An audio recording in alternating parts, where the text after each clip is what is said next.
অকমান অকমান নহয় আপোনালোকৰ সকলোৰে প্ৰাণত জুবিন আত্মা হৈ জীয়াই আছে থাকিবই সদায়।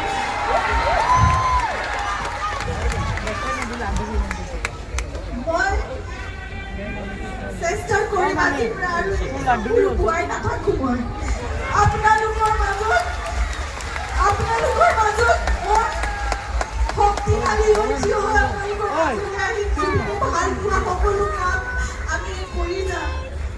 তেওঁৰ শক্তি, তেওঁৰ চিনেমা, তেওঁৰ মানুহ ভাল পোৱা দৰদী সত্তা, তেওঁ সমাজৰ কাৰণে, প্ৰকৃতিৰ বাবে, পৃথিৱীৰ কাৰণে, নতুন প্ৰজন্মৰ বাবে, সংস্কৃতিৰ বাবে, সকলোৰে বাবে, মানুহৰ বাবে যি কৰিব বিচাৰিছিল সকলো আপোনালোকৰ শক্তিৰে আমি কৰি যাম।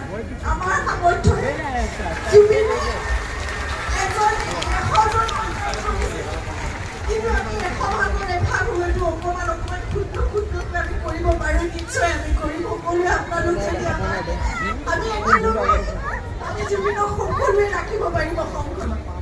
মই ধন্যবাদ জনাইছোঁ ৰাজা দা।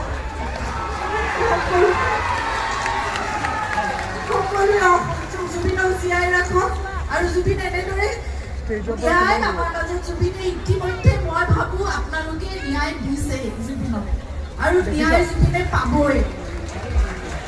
ন্যায় ঈশ্বৰে দিব, ন্যায় ৰাইজে দিব, সেয়া ন্যায় জুবিনে পাবই।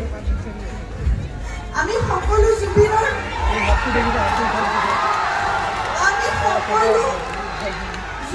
কণ্ঠ, আপোনালোক সকলো জুবিনৰ কণ্ঠ।